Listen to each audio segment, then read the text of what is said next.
ओम शांति। ब्रह्मा बाबा का जीवन और व्यक्तित्व, कुछ संस्मरण। ईश्वर के सौभाग्यशाली वाहन, सभी आत्माओं के अलौकिक पिता, पापियों के उद्धारकर्ता और ज्ञान के महासागर प्रजापिता ब्रह्मा का व्यक्तित्व वस्तुत अद्वितीय था।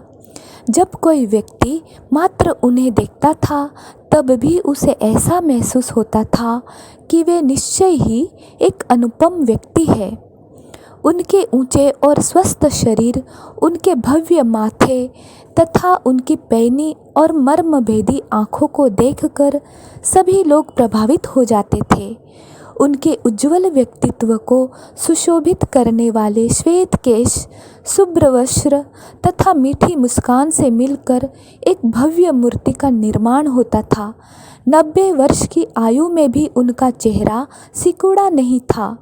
उनकी आंखें इतनी स्वस्थ थी कि नेत्रवेदी को आश्चर्य होता था कि इतनी अधिक आयु में इतनी अच्छी आंखों का होना कैसे संभव है। उन्हें पढ़ने के लिए तथा दूर देखने के लिए चश्मे की आवश्यकता नहीं होती थी। उनकी वाणी मीठी थी और साथ ही गंभीर भी थी। वह लोगों के कानों में कई दिनों तक गूंजती थी। उनकी चाल युवकों को भी लज्जा देती थी। उनके मुखमंडल पर हमेशा मुस्कुराहट खेलती रहती थी। बाबा को कभी भी किसी ने जोर से हंसते हुए नहीं देखा और न कभी उदास देखा। यद्यपि वे बहुत कम भोजन करते थे तथापि उनका शरीर फिर भी स्वस्थ था। अत्यधिक व्यस्त रहने के बावजूद भी वे कभी भी थके हुए नहीं दिखाई देते थे।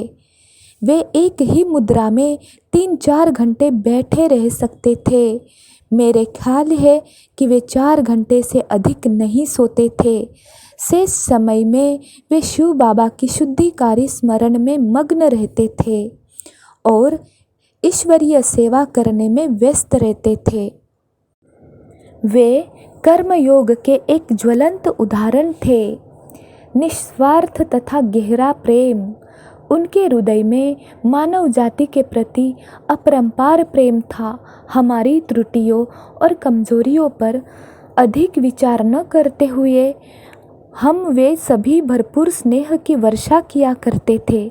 हमारी लौकिक माता पिता के हृदय में भी कुछ न कुछ स्वार्थ होता है, किंतु हमारे इस अलौकिक पिता प्रजापिता ब्रह्मा का स्नेह पूर्णत निस्वार्थ था। हमें वे केवल माया की कैद से मुक्त होने, उनके योग्य बनाने के लिए ही। जिस प्रकार कोई पिता अपने पुत्र को कारागार से छुड़वाने के लिए घोर कष्टों को सहन करता है, उसी प्रकार बाबा अपनी सभी सुविधाओं को त्याग कर हमेशा प्रत्येक व्यक्ति की सेवा किया करते थे, चाहे इसके लिए उन्हें कितना भी समय क्यों न देना पड़े। यदि हजारों रुपये खर्च करने के बाद भी एक आत्मा को उठाया जा सकता था तो भी वे बहुत खुश होते थे। हमारे बाबा के हृदय में इतना गहरा पितृव्रत स्नेह था। कोई दान न मांगा। वर्तमान पतित युग में बाबा ने आध्यात्मिकता का स्तर बहुत ऊंचा उठाया। आज विश्व में सर्वत्र जो दृश्य दिखाई दे रहा है उसे देखकर ऐसा लगता है कि आध्यात्मिकता को इतना सस्ता मान लिया गया है, मानो कि उसे खरीदा जा सकता हो। ये सन्यासी जिनका सिद्धांत यह था कि धन को स्पर्श भी नहीं करेंगे, धन के दास हो गए हैं। अब तो लगभग हर जगह दान का संग्रह किया जाता है। ऐसे समय बाबा ने घोषणा की कि हम दान नहीं मांगेंगे। लेने की तो बात ही दूर रही। वे कहते थे भीख मांगने से तो मर जाना बेहतर है। उन्होंने कठोर आदेश दे रखे थे कि यदि स्वेच्छा से भी कुछ दिया जाए तो भी स्वीकार न करो। जिन्होंने इस दिव्य सेवा का लाभ उठाया हो, दिव्य गुणों का आत्मसात किया हो, केवल उन लोगों द्वारा इस दिव्य परिवार के सदस्य होने के नाते धन के रूप में इस ज्ञान यज्ञ की सेवा में योगदान दिया जा सकता है। इस प्रकार बाबा ने यह उच्च आदर्श रखा कि जब तक हमने किसी व्यक्ति की आध्यात्मिक सेवा न दी तब तक उससे धन रूपी सेवा स्वीकार न करो। जो आकांक्षी सेवा केंद्र में आते हैं और जिनसे कहा जाता है कि 1 सप्ताह का पाठ्यक्रम पूरा करो, वे हमसे पूछते हैं कि शुल्क कितना देना होगा, किंतु उन्हें यह जानकर आश्चर्य होता है कि दिव्य ज्ञान और राजयोग की शिक्षा ने निःशुल्क दी जाती है। यहाँ दंभ का लेश मात्र भी नहीं। आजकल सभी क्षेत्रों में दंभ का बोलबाला है। आध्यात्मिकता के क्षेत्र में भी दंभ अधिक है। क्या अहंकार इन तथाकथित साधुओं और ईश्वरीय पुरुषों का मूल्यवान धन नहीं हो गया है? लोग किसी सन्यासी का आशीर्वाद पाने की आशा में तब तक नहीं कर सकते केवल शिव बाबा को सराहो। बाबा झूठी प्रतिष्ठा से या लोगों की सराहना से या पूजा से दूर रहते थे। आजकल के गुरु और सन्यासी अपने शिष्यों से कहते हैं कि प्रतिदिन हमारे चित्र की पूजा करो। इस प्रकार क्या वे अपने शिष्यों की बुद्धि को शिव से, जो कि परम आत्मा है और पतित पावन है, विमुख नहीं कर देते और स्वयं से युक्त नहीं कर देते और इस प्रकार पाप नहीं करते?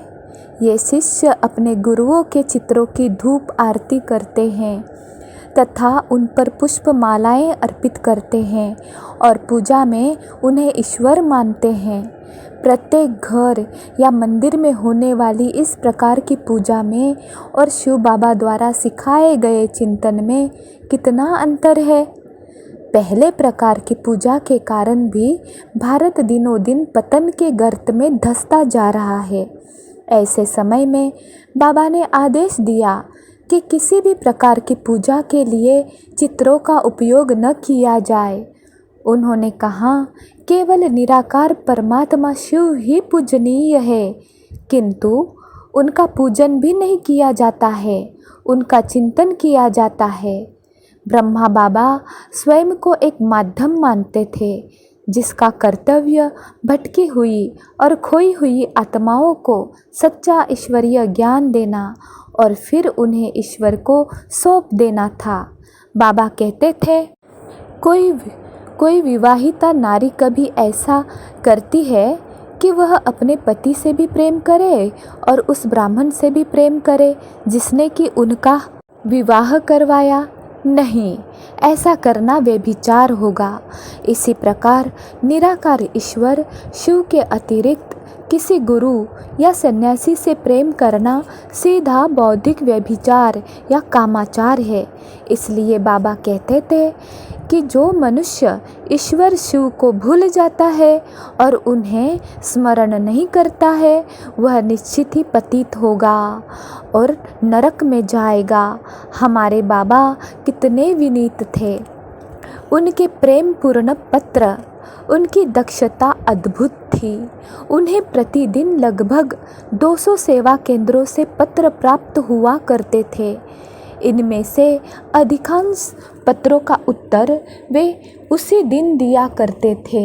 बहुत देर तक उनकी लाल पेंसिल कागज पर चलती देखी जाती थी और मेज पर शीघ्र ही उत्तरों का ढेर लग जाता था। लाल पेंसिल से लिखे हुए बाबा के पत्र शिष्यों को बाबा के उपहार जैसे लगते थे। ये उत्तर सामान्यतः बहुत संक्षिप्त होते थे, किंतु उनमें ज्ञान की बहुत महत्वपूर्ण बातें तथा दूसरी बातें होती थी जो कि पत्र प्रेषकों के जीवन में खरी उतरती थी। उनकी मात्र 2 पंक्तियों में इतना अर्थ भरा रहता था कि उसे व्यक्तित्व करने के लिए 2 से भी अधिक पृष्ठ लग सकते थे। उस आध्यात्मिक जादूगर के प्रेम, मिठास, परामर्शों और यहाँ तक कि आदेशों को भी निष्फल नहीं पाया गया। ऐसा प्रतीत होता था कि कुछ शब्दों में वे हमारे सामने अपना सारा स्नेह उड़ेल देते थे। चूँकि वे बहुत व्यस्त रहते थे, इसलिए वे बहुत गिने चुने शब्द ही बोलते थे। फिर भी वे प्रत्येक व्यक्ति की समस्याओं का पूरा हल दे देते थे। इस प्रकार हर व्यक्ति को ऐसा महसूस होता था कि बाबा को उसकी बहुत फिक्र है और बाबा उसके अपने हैं। एक बहुमुखी व्यक्तित्व, कमल पुष्प की तरह वे बेदाग और पक्षपात रहित थे। किसी क्षण तो वे दिव्य प्रेम के जल में हमें नहला रहे होते थे और दूसरे ही क्षण में वे शिव बाबा के मधुर स्मरण में लीन हो जाते थे। किसी क्षण तो वे अपने कुछ शिशुओं को अलविदा कहते होते और दूसरे ही क्षण में वे उनसे अनासक्त हो जाते थे तथा किसी दूसरे काम में लग जाते थे। वस्तुतः वे प्रेममयी थे, फिर भी निसंग थे और इस प्रकार वे एक अतुलनीय उदाहरण थे। एक साधारण मनुष्य की तरह जीवन का आरंभ कर उन्होंने अपनी प्रतिभा के बल पर विशाल संपत्ति का संग्रह किया, किंतु जैसे ही उन्हें ईश्वर का संदेश प्राप्त हुआ, वैसे ही उन्होंने अपनी सारी संपत्ति ईश्वर को समर्पित कर दी। उन्होंने अपनी वृद्धावस्था के लिए या अपने पार्थिव शिष्यों तथा अन्य लोगों के लिए कुछ भी नहीं रखा, जबकि दूसरे लोग वृद्धावस्था की योजना बनाते हैं। ब्रह्मा बाबा ने पतित विश्व को पवित्र विश्व में रूपांतरित करने का विशाल कार्य अपने कंधों पर लिया और एक सच्चे कर्मयोगी का जीवन बिताया। छिपे हुए रत्नों को परखने की जितनी प्रतिभा उनमें थी, उतनी किसी में भी नहीं थी। क्या उन्होंने अपना अधिकांश जीवन रत्नों को परखने और सच्चे रत्नों को चुनने में नहीं बिताया था? संक्षेप में यह कहा जा सकता है कि जो भी व्यक्ति उनके संपर्क में आता था, उसे वे ऊंचा उठा देते थे। कभी तो बाबा किसी व्यक्ति से स्नेहपूर्ण व्यवहार करते थे और कभी तो वे उससे बिना कठोरता के सीधी सीधी बात करते थे, क्योंकि उनका लक्ष्य हमेशा यही रहता था कि लोगों के चरित्र में सुधार हो। वे अभिमान, शत्रुता या संघर्ष के दबाव में कभी भी कोई कार्य नहीं करते थे। वे इन बुराइयों से परे थे, क्योंकि उनका हृदय दिव्य प्रेम से परिपूर्ण था। क्या उनके हृदय में घृणा व शत्रुता के लिए कोई स्थान हो सकता था? वस्तुतः बाबा भय, शत्रुता तथा दंभ से मुक्त थे। प्रति क्षण मेरी दृष्टि के सामने प्रजापिता की अलौकिकता, दिव्यता तथा विशाल हृदयता के एक के बाद दूसरे चित्र आते हैं। वे शिव बाबा के माध्यम तथा दाहिने हाथ थे, पतित पावन थे, शुद्धता, शांति तथा स्मृति से परिपूर्ण, सतयुगी विश्व की पुनर्स्थापना में हमारे प्रियतम पिता थे। उन्हें हमसे साकार रूप में बिछड़े हुए और अव्यक्त हुए 53 वर्ष हो चुके हैं। वीडियो अच्छी लगे तो लाइक करें, सब्सक्राइब करें और शेयर करें। ओम शांति।